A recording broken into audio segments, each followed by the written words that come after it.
Oi, gente, eu sou Helenice e esse é o canal Visão Inclusiva. Eu sou branca, uso óculos de aro marrom, tenho cabelos curtos na altura do ombro, estou com uma blusa branca e que vocês não estão vendo, mas tem os símbolos da deficiência.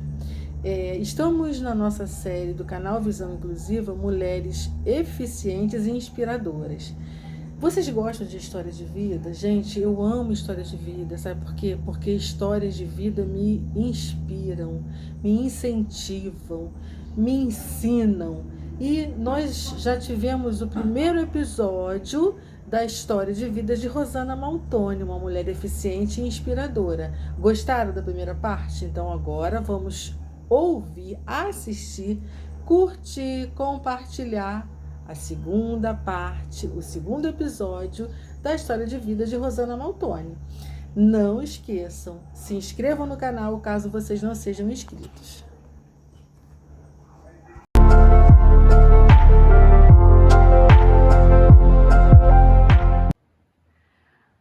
Olá, meu nome é Rosana Aparecida Maltoni, estou aqui para falar um pouquinho sobre inclusão e hoje eu vou contar para vocês um pouquinho da minha história na minha vida acadêmica de estudos. Então, eu vou começar dizendo que eu estudei numa escola regular do estado, onde tinha professora de sala de recurso, que é a professora onde ela me ensinou o braille, ela preparava materiais para mim, para eu poder estudar dentro da sala de aula junto com os demais estudantes da escola. E eu ingressei no segundo ano do ensino fundamental, porque o primeiro ano foi de preparação para eu aprender o braille. E a dona Cleide, que era essa professora da sala de recursos, ela preparava todos os meus materiais. Ela transcrevia os livros didáticos, que naquela época não tinha o programa ainda de livro didático nas escolas, que hoje os livros já chegam nas escolas de forma acessível. Isso foi um grande avanço. E naquela época não tinham nenhuma tecnologia que eu pudesse utilizar. Então ela fazia mapas em relevo, ela fazia todo o material que fosse necessário para a sala de aula. Bem, e como que ela me colocou nas classes regulares? Ela conversava com os professores, verificava se eles tinham possibilidade, se eles gostariam de me receber. E hoje em dia, muitas vezes, ainda acontece isso, da coordenação conversar com os professores, coisa que isso já deveria ter sido superado. Todos os professores deveriam estar formados para receber as crianças com deficiência visual, deficiência auditiva. Isso que é inclusão, quando as pessoas, professores, são formados e não tem mais a necessidade de se candidatar, vamos dizer assim, para receber crianças com deficiência. Mas, enfim, nós precisamos avançar e eu tenho certeza que muito já se construiu na questão da inclusão. E eu vou colocar aqui para vocês algumas disciplinas, alguns percalços, algumas dificuldades que eu enfrentei na minha vida escolar.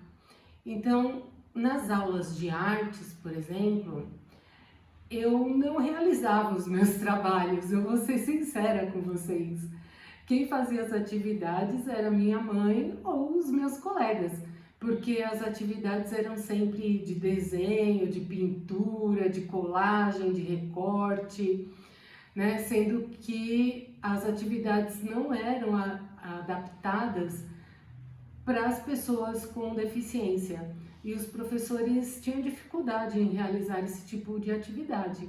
Mas hoje, através do dia a dia, a gente vai aprendendo. E eu aprendi a fazer origami, tricô, bijuterias. Eu busquei conhecer um pouco sobre a história da arte. Então, são questões que poderiam ter sido resolvidas na escola, porque essas aulas de arte são muito importantes para a gente desenvolver a coordenação motora, o tato, enfim. A gente precisa avançar ainda um pouquinho nesse sentido, né? Porque muitas matérias de artes necessitam também da audiodescrição, da descrição de um quadro, de uma cena, e muitos museus já vêm fazendo isso, ainda bem, que a gente pode ir em várias exposições e conhecer aquela obra, é muito bacana. Bem, e na educação física, eu vou ser sincera para vocês também, tenho que confessar que eu sempre fui dispensada na educação física. E isso fez muita falta na minha vida. Eu só fui perceber que eu podia fazer movimentos quando eu participei de uma reunião de formação de um projeto que eu faço parte de incentivo à leitura da organização SOCHK Internacional, a BSGI. Então, nessa formação, a professora ela ia dar um exercício de dança. E eu logo falei assim, eu não posso fazer esse exercício, essa atividade que você está propondo. Ela falou assim, por que não? Porque eu não consigo, eu tenho deficiência. Ela falou assim, não, você vai fazer essa atividade, você vai fazer esse exercício. Ela colocou a música, foi atrás de mim, eu estava de pé, todos estavam de pé, e ela pegou nos meus braços e começou a fazer os movimentos. Eu me senti muito bem nessa reunião, me senti incluída. E eu tive uma professora também, a dona Nilza, ela aprendeu Braille e mais 4 amigas minhas também aprenderam. Foi um ano assim maravilhoso, porque quando eu fazia minhas atividades, minha lição de casa, quando todos recebiam a lição de casa corrigida, eu também recebia. E isso não era comum, porque eu precisava fazer a lição de casa, deixar para ser transcrita, né, passada em tinta, então tudo que eu escrevia era escrito por cima, para depois ir para a professora e para a professora corrigir. Então, essa pequena atitude dela me fez sentir muito incluída na sala. E muitos professores de matemática, eu sempre precisava dizer, né? Porque muitas vezes quando o professor de matemática vai explicar na lousa, ele coloca assim, né? Isto, esse, mais este. E pra gente fica difícil, porque a gente não sabe para onde ele está apontando. E nem perde o sentido, a explicação. Então, eu sempre tive que falar, professor, onde o senhor está apontando? E vou dizer para vocês, ainda hoje que eu estou fazendo direito, muitas vezes eu tenho que falar para o professor isso. Professor, mas o que o senhor está apontando? Então, é uma questão que precisa ser sensibilizada, né? Eu nunca deixo de falar, porque eu acho que as pessoas elas vão entender que isso é necessário através da minha atitude, do meu questionamento e, enfim, eu acho que isso todas as pessoas têm que fazer quando não se sentem acolhidas ou não estão entendendo. A gente não pode ter vergonha de perguntar. Eu sei que muitas vezes vamos dizer assim, é chato, né? Porque a gente tem que ficar repetindo a mesma coisa várias vezes. Isso acontece muito nos grupos do WhatsApp, quando ficam encaminhando fotos, imagens, e a gente tem que ficar perguntando: o que é essa foto? Por favor, descreva para mim. E um desses professores, né, ele foi dar prova e ele esqueceu de deixar para a dona Cleide transcrever para mim, para ela passar para o Braille. Aí quando chegou na hora da prova, o professor, eu esqueci de deixar para a dona Cleide transcrever a prova para você. Isso eu estava, acho que no sexto ano do ensino fundamental. Aí eu falei para ele assim, professor, tudo bem.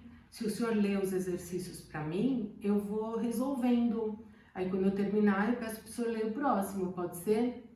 Aí ele ficou um pouco sem entender muito. E ele fez assim. E nessa prova eu fui muito bem.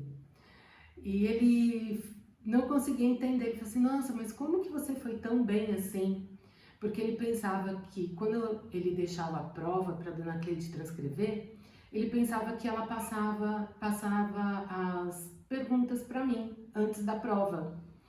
Então, foi assim uma situação em que o professor percebeu que eu tinha as condições de fazer, porque até então ele achava que eu era beneficiada com alguma parte, né, que a dona Cleide passasse para mim. Ela sempre foi muito ética. Ela nunca fez isso, então todas as provas eu que realizava naquele momento. Eu só ficava sabendo da prova naquele instante. Então o professor ele precisa confiar, né, naquilo que o aluno está fazendo, na potência, né, no potencial que o aluno tem. Isso é fundamental para que o aluno cresça, se desenvolva. E teve um dia, quando eu já estava no ensino médio, eu me senti muito magoada com o professor, porque a professora, todos eles sabiam que eu tinha deficiência e ela chegou perto de mim e falou assim para mim, nossa, sua letra é tão feia.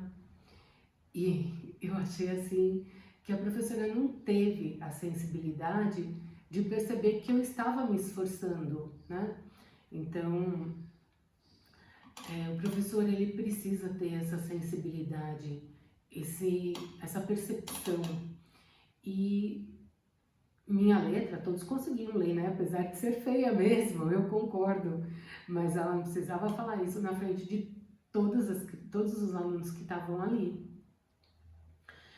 Então, são situações que marcam a gente, né? Tanto positivamente, como eu disse daquela professora, quanto também essas marcas, né, que deixam na vida da gente. E uma professora também de biologia no ensino médio, estava assim com a cabeça abaixada, com o livro aberto na mesa, porque eu conseguia ler com lupa. Só que eu não estava com a lupa, eu só estava com a cabeça abaixada, sem o livro aberto. Ela falou assim para mim, Rosana, não é para ler agora, presta atenção. Olha, se ela queria que eu prestasse atenção, foi aí que eu não consegui mesmo. Porque eu fiquei tão indignada que ela sabia que eu lia com a lupa, ela não precisava ter chamado a atenção daquele jeito.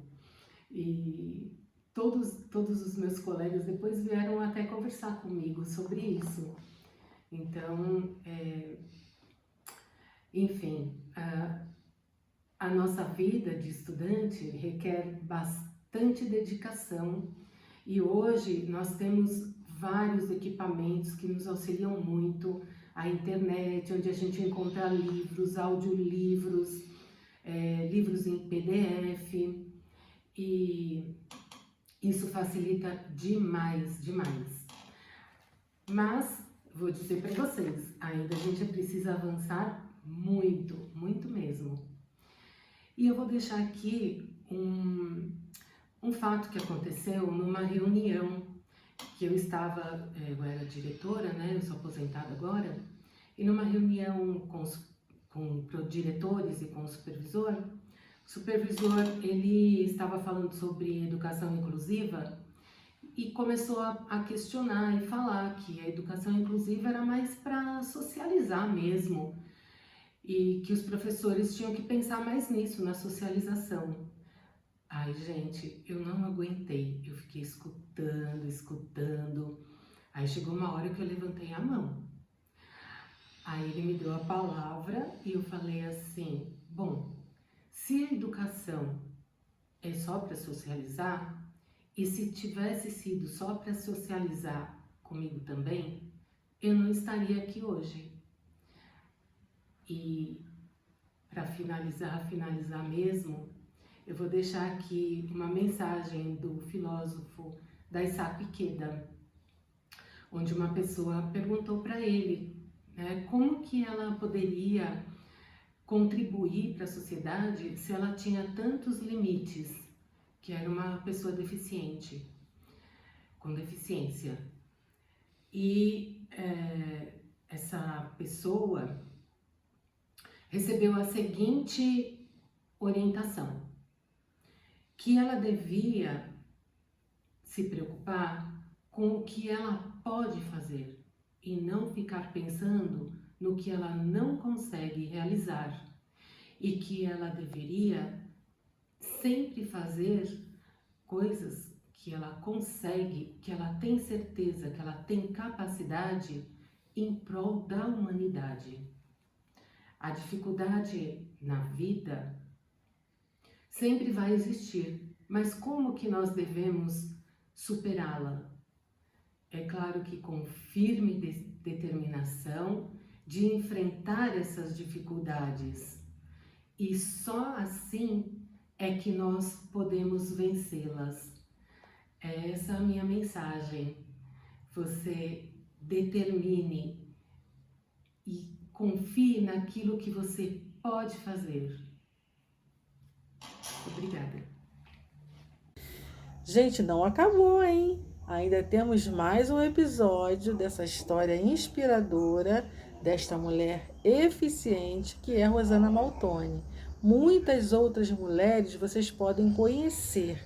Tem outras histórias que eu coloquei aqui ano passado no canal. Não esquece, curte, dá o like, gente. Dá o like, é muito importante. Se inscreve no canal e compartilha com o máximo de pessoas que você puder. Um beijo e até o próximo vídeo.